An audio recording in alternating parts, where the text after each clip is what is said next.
Somewhere in China right now, a machine is pulling fuel directly out of thin air. Not oil, not gas pumped up from underground. Air and water. That's the entire input. This same country just turned frozen air into a power source capable of lighting up a city for 10 straight hours. It's producing rocket-grade chemicals using nothing more than sunlight and seawater. And it just set a new record attempting to build a miniature star inside a machine, one that could theoretically power the entire planet without ever depleting its fuel source. 6 separate breakthroughs, all unfolding simultaneously, all quietly aimed at one single objective that most people haven't even heard about yet. By the time this video ends, you'll understand exactly what that objective is and why it could reshape who holds real power on this planet for the next century. If that sounds worth your attention, hit like and subscribe so you don't miss what's coming. Because what you're about to see isn't one clever invention standing alone. It's 6 of them working in concert, quietly rewriting who controls global energy. And the final one on this list might be the most jaw-dropping thing you hear all year. Let's start with the problem almost nobody discusses openly. China manufactures more goods than nearly any nation on the planet. Phones, vehicles, toys, industrial equipment, you name it. Its factories operate around the clock, and its cities have expanded faster than almost anywhere in recorded history. Walk into any store anywhere in the world and grab a random item off the shelf. There's a solid chance that something inside it, or perhaps the entire product, began its life in a Chinese factory. But here's the catch. All that manufacturing muscle demands energy, and most of that energy still comes from oil. More than 70 out of every 100 barrels China consumes arrive from other nations: the Middle East, Africa, Russia. That's already a substantial dependency. But the real vulnerability isn't where the oil originates. It's how that oil actually reaches its destination. Understanding this journey is exactly what makes the innovations covered later in this video feel less like happy accidents and more like a strategy years in the making. Every single barrel of that imported oil has to cross an ocean by ship, and nearly all of those tankers squeeze through one narrow channel between Malaysia and Indonesia, called the Strait of Malacca. Picture a funnel. At the wide opening sits the entire Indian Ocean, packed with oil tankers arriving from the Middle East and Africa. At the narrow opening sits a gap so tight that ships essentially queue up, filing through almost single file. At its tightest point, that strait measures less than 3 kilometers across. Imagine a corridor that nearly the world's entire oil trade has to pass through daily. Roughly 1 out of every 4 barrels of oil traded globally moves through that one slender passage. If anything ever blocked that corridor, even briefly, factories throughout China could grind to a halt. Prices would spike instantly. The entire economy would feel the shock almost overnight. Not within weeks or months, almost immediately. Store shelves would empty out, gas stations would run dry, and the fallout wouldn't remain contained inside China either, since manufacturing operations worldwide rely on components and materials flowing through Chinese supply networks. Military strategists actually have a term for this exact anxiety. They call it the Malacca dilemma, and it's hardly a fresh concern either. People have been debating it for decades. China has spent years trying to engineer around it. Pipelines cutting through Central Asia, deep water ports built in Pakistan and Myanmar, underground oil reserves stashed away just in case, enormous storage tanks buried beneath the earth holding months of emergency backup fuel. But none of that resolves the core issue. The oil still has to cross open water first. A pipeline running from Pakistan into western China helps somewhat, but that oil still needs to reach Pakistan by ship in the first place. An underground reserve buys a few extra months of breathing room, but eventually it drains dry. This is precisely the vulnerability that every breakthrough covered in this video was designed to eliminate, piece by piece. So what if fuel simply didn't need to travel at all? What if you could manufacture it exactly where it's needed, using raw materials that exist practically everywhere on the planet? That question led directly to the first major breakthrough in this story, and it originates in a place you'd never expect fuel to come from. Here's a genuinely strange idea. What if a factory could manufacture jet fuel the same way a leaf produces food, using nothing but the air, water, and sunlight surrounding it? That's no longer science fiction. There's an actual facility in China doing exactly that, and once you understand the mechanics, it makes surprising sense. This is the opening domino in a chain reaction that eventually builds into something far bigger. So pay close attention to just how basic the starting materials actually are. Step 1. A machine extracts carbon dioxide directly from the surrounding atmosphere. Yes, the exact same gas that pours out of car exhaust pipes. The same gas scientists have flagged for decades because it traps heat and warms the planet. Instead of letting it drift around causing problems, this machine captures it and prepares it for reuse. Think of it as a vacuum cleaner for the sky, sucking up precisely the substance we've spent years trying to eliminate. Step 2. Solar panels power a separate machine that splits ordinary water molecules into their two components, oxygen and hydrogen. The oxygen gets released back into the atmosphere. The hydrogen is the crucial piece, and it's worth remembering that word because it resurfaces again and again throughout this story. It's the connective thread linking nearly every breakthrough in this video. Step 3. Engineers combine that captured carbon dioxide with the extracted hydrogen. Under precisely controlled heat and pressure, those microscopic particles reassemble into something entirely new, a liquid fuel. And here's the remarkable part: it isn't a close approximation of jet fuel. It isn't nearly identical. It is the exact same fuel, molecule for molecule, as what comes out of a traditional oil well. An aircraft engine cannot detect any difference. Pilots couldn't tell you the difference. The only way you'd ever know is if someone explicitly told you its origin. The company behind this achievement is called Carbonology. It launched operations in January 2026 in Shanghai's Lingang district. Right now, the facility remains fairly small, producing roughly 100 tons of fuel annually, a proof of concept quantity meant to demonstrate the process genuinely works outside a laboratory setting, not merely inside one. But expansion plans move quickly from here. The next phase involves a 1,000-ton demonstration plant, followed by 5,000 tons, then eventually a full commercial facility, targeting 100,000 tons annually by 2027. For scale, 100,000 tons of jet fuel is enough to fuel thousands of trans-Pacific flights. Serious investors have already backed this venture with real money.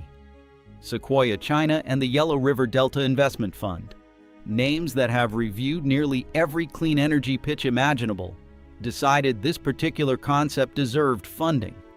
When professionals who evaluate energy technology for a living start writing checks, it typically signals the underlying economics genuinely work. Airlines are already lining up as buyers too. New European regulations now require a small percentage of aviation fuel to originate from clean sources, and that mandated percentage grows substantially by 2050. That means purchasers are already committed before the factories have even finished scaling production. Demand got written into law before supply was ready to meet it, something that almost never happens in any industry. Manufacturing fuel from air solves one piece of the larger puzzle. But another massive obstacle lurks right behind it, one having nothing to do with fuel chemistry and everything to do with timing. What happens once the sun sets and power is still needed? That's exactly where the next breakthrough enters the picture, and it might be the strangest one yet. Solar and wind power share one significant flaw. The sun doesn't shine after dark, and wind doesn't reliably blow whenever demand spikes. So even a city blanketed in solar panels still faces a gap once nightfall arrives.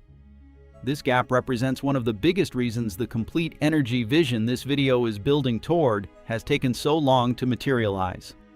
Most people assume batteries solve this problem, and they help to a degree, but even the largest battery installations on Earth typically run dry after roughly 4 or 5 hours. That's adequate for a brief shortfall, but insufficient for an entire overnight stretch, a stretch of cloudy weather, or an entire industrial city requiring continuous, round-the-clock power. Consider it this way. If a hospital loses electricity overnight, you can't simply ask the medical staff to wait until sunrise. If a factory production line halts mid-run, restarting it can cost millions of dollars. This gap isn't merely inconvenient, it's expensive, and sometimes genuinely dangerous. So engineers working in the Gobi Desert tried an entirely different approach. They froze air. That's genuinely the core idea. They take ordinary air, the same substance filling your lungs right now, and cool it down to roughly -194 degrees Celsius. At that temperature, air stops behaving like a gas and becomes liquid. You can pour it into storage tanks like any other liquid, and it sits there quietly, holding enormous potential energy, patiently waiting. When that stored energy is needed, engineers let the liquid air gradually warm back up. As it warms, it reverts to gas form and expands dramatically. Not slightly, it balloons to 750 times its original liquid volume. That's comparable to taking a small water bottle and suddenly having enough liquid to fill an entire backyard swimming pool. That rush of rapidly expanding gas spins turbines, and those spinning turbines generate electricity. This particular facility sits adjacent to a massive solar installation, producing 250 megawatts of power. During daylight hours, surplus solar energy that would otherwise go unused gets redirected toward freezing additional air, instead of being wasted. At night, that stored frozen air converts back into electricity, keeping the lights running for a full 10 consecutive hours, more than double what the best battery installations currently manage. And it requires none of the rare materials batteries typically depend on. No lithium, no cobalt, no rare earth minerals that must be extracted in one country, shipped elsewhere for processing, then transported again for final assembly. Just air, cold temperatures, and industrial machinery that can theoretically be constructed almost anywhere. The facility generates approximately 180 gigawatt hours of energy annually, and it's been operational since late 2025. This isn't an experiment or a prototype anymore. This is a fully functioning power plant. It resolves the nighttime electricity problem, one of the toughest obstacles standing between the world and a genuinely self-sufficient energy system. But certain machinery, ships, and heavy industrial equipment among them can't simply run on electricity alone. They require an actual, storable, burnable fuel. And the solution to that particular puzzle comes from a chemical compound most people only recognize from household cleaning products, which is exactly where our story heads next. There's a molecule most people rarely think twice about: ammonia. You've probably encountered its smell in cleaning supplies. Unremarkable, mundane, everywhere. But ammonia possesses a hidden superpower most people never realize: it's carrying hydrogen. The same hydrogen mentioned earlier happens to be a remarkable clean-burning fuel. Burn it, and the only byproduct is water. Nothing toxic, nothing harmful, just plain water vapor. It sounds almost too good to be genuine, and in one particular way it actually is. The catch is that hydrogen proves extremely difficult to transport. It's the lightest substance in the known universe, meaning it occupies enormous volume unless compressed or chilled to extraordinarily low temperatures. Keeping it cold and densely packed enough to ship across oceans in meaningful quantities is expensive and technically challenging. Picture trying to mail a balloon filled with air. The air itself has value, but the balloon surrounding it takes up far more space than that air is actually worth. Ammonia solves that dilemma neatly. You can pack hydrogen securely inside ammonia molecules, transport it across the globe like any conventional liquid cargo, then extract the hydrogen back out once it arrives at its destination. Ammonia essentially functions like a lunchbox, carrying clean energy from one location to another. And once you recognize just how central hydrogen is to this trick, you'll start noticing it's the hidden thread weaving through every single breakthrough featured in this video. Traditionally, manufacturing ammonia demands tremendous heat, immense pressure, and substantial quantities of fossil fuel. The conventional method, called the Haber-Bosch process, has existed for over a century now. It actually ranks among the largest consumers of natural gas anywhere on Earth, primarily because it produces fertilizer feeding roughly half the world's entire population. Without it, billions of people would face starvation, so it's not something the world can simply abandon overnight. But in Shanxi Province, China, there's now a facility producing ammonia through an entirely different method. No natural gas involved, no fossil fuels whatsoever, no crushing pressure or extreme temperatures required. Just nitrogen extracted straight from the atmosphere and hydrogen generated from water using solar power, all conducted at ordinary room temperature. This plant has already operated continuously for over 50 consecutive days, functioning successfully more than 90% of the time. That's not a laboratory demonstration. That's an actual factory running genuine production shifts. This breakthrough matters well beyond agriculture too. Large cargo vessels could run on ammonia instead of petroleum. Japan and South Korea are already testing ammonia-powered ships out on open water right now, operating real shipping routes carrying actual cargo.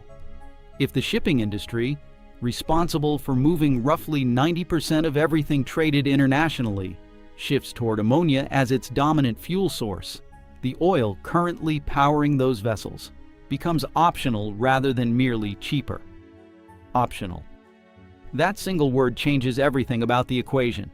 So now you've got clean jet fuel derived from air, energy storage built from frozen air, and clean ammonia produced from sunlight. Three seemingly separate innovations, yet all three trace back to one shared ingredient tying everything together. And it's time to examine that ingredient directly. Every single breakthrough covered so far depends on hydrogen. The jet fuel process needs it to construct the fuel molecules themselves. The frozen air storage system runs on clean electricity, and hydrogen helps generate that electricity. The ammonia facility requires hydrogen as its primary raw material.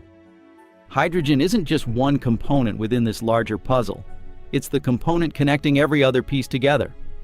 This is the genuine engine quietly powering everything you've seen throughout this video. And how much hydrogen a nation can produce might ultimately matter more than how much oil it possesses.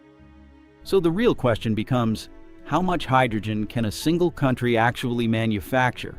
And how quickly is that number climbing? Back in 2019, China produced roughly 23,000 tons of clean hydrogen annually. By 2024, that figure had jumped to 125,000 tons, nearly a six-fold increase within just 5 years, and the growth curve keeps steepening. To put that into context, growth at that pace doesn't happen by coincidence. It happens when a nation decides something is a strategic priority and commits genuine resources toward achieving it. One province alone, Guangdong, is constructing a massive offshore wind farm specifically to power machinery that splits water molecules into hydrogen. That single project alone targets producing 80,000 tons of hydrogen annually. One province, one project, generating nearly as much as the entire country was producing just a handful of years earlier. Here's an even bigger detail.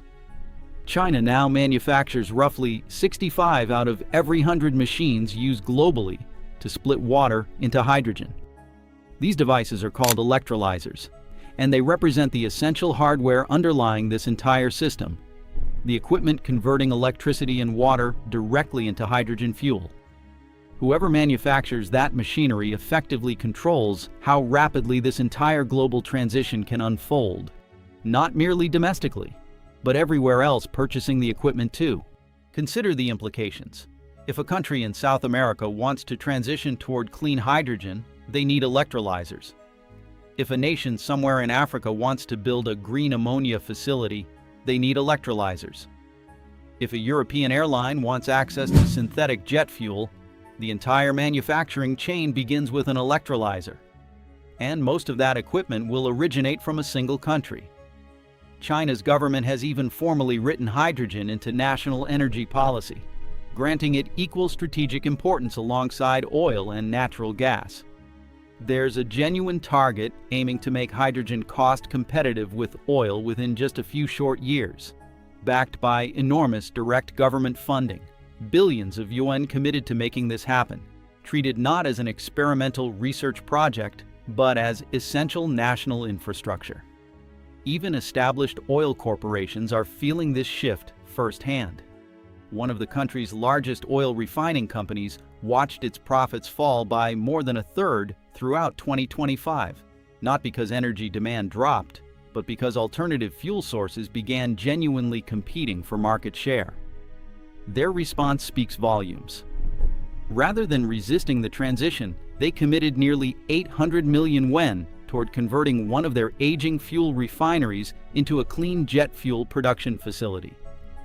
A company built entirely around oil is now restructuring itself around something completely different, which reveals just how genuine this shift has already become. But there's still one remaining piece to this story, one that makes everything discussed so far look comparatively modest. And it's the piece tying this entire video together. Every technology covered up to this point still depends on something beyond its direct control. Solar power requires sunlight. Wind power requires, well, wind.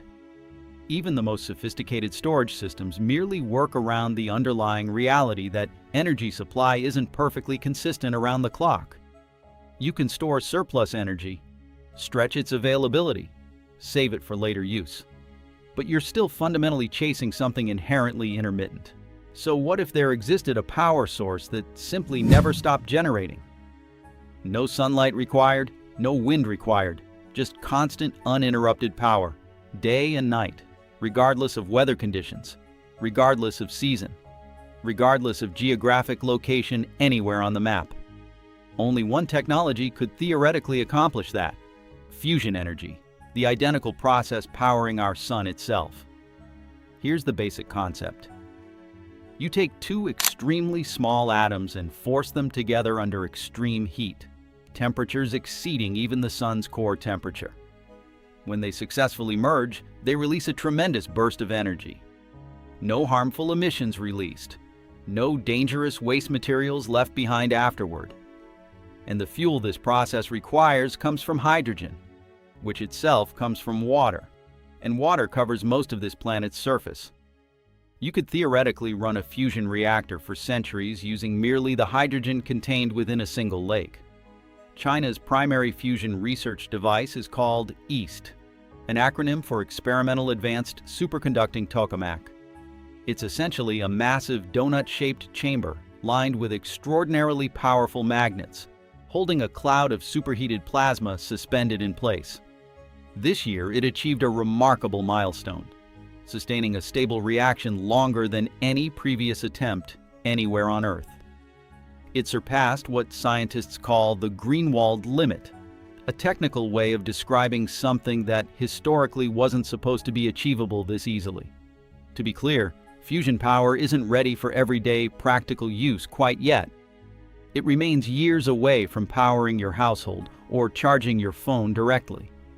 Anyone claiming otherwise is exaggerating. But the trajectory is unmistakable, and enormous amounts of funding and effort continue pouring into the research. Once you understand what fusion could eventually unlock, every earlier breakthrough covered in this video starts resembling one component of a much larger interconnected machine. Here's why all of this matters so profoundly. Every single breakthrough discussed throughout this video grows exponentially more powerful once paired with an essentially unlimited supply of clean electricity. Jet fuel production facilities could scale without meaningful limits, generating as much fuel as global airlines could ever possibly require.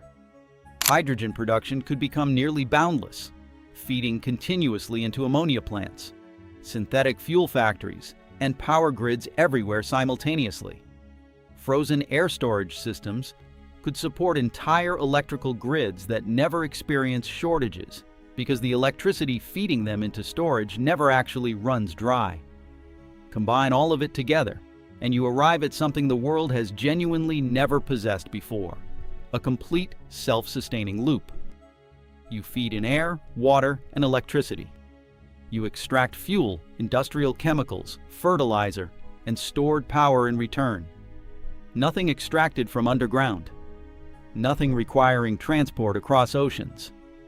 Nothing tethered to one specific country's geography or dependent on a single narrow strait that an adversary could potentially blockade. For over 100 years, global power essentially meant controlling oil itself, or controlling the shipping routes oil traveled through, places like the Strait of Malacca, the Persian Gulf, and aging pipeline networks winding through Central Asia. That geography carried enormous weight because energy had to originate from a specific location and then physically travel elsewhere. Whoever sat atop the underground reserves held real leverage. Whoever controlled the shipping corridors held real leverage. The map itself effectively equaled power. But if energy can instead be manufactured anywhere, using raw ingredients available virtually everywhere, then that older form of geopolitical leverage begins quietly eroding. It won't be about who physically owns the oil field anymore. It'll be about who actually builds the machinery capable of manufacturing energy out of practically nothing. Underground reserves stop functioning as leverage.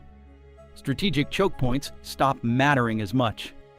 And the nation building and exporting those machines becomes the one holding genuine influence going forward. And right now, one country is manufacturing those machines faster than anyone else on Earth. It already produces 65% of the world's solar panels. It dominates global electrolyzer manufacturing. It's actively exporting the underlying infrastructure of this emerging energy system, much the same way oil-producing nations once exported barrels of crude. The product looks different this time, but the underlying logic remains identical. This shift isn't merely theoretical anymore. It's actively unfolding inside real factories, across real deserts, and within real laboratories right now. Over 1 billion gallons worth of new renewable fuel production capacity is already entering active production pipelines this very year. Hydrogen output keeps multiplying rapidly. Entire refineries are being fundamentally rebuilt around synthetic feedstocks instead of crude oil. These aren't hypothetical plans sketched onto a presentation slide somewhere. These are active construction sites, complete with cranes and poured concrete. The oil-powered world never formally announced its own decline. It's simply beginning to lose ground to something faster, cleaner, and essentially impossible to blockade or interrupt. One facility at a time, one technology at a time, with a single country quietly building the underlying machinery, while everyone else remains stuck debating whether this transition is even genuinely real. If this video gave you something worth thinking about, hit like, subscribe, and turn on notifications, because the next video connects even more dots you probably haven't encountered yet. Here's a question worth considering.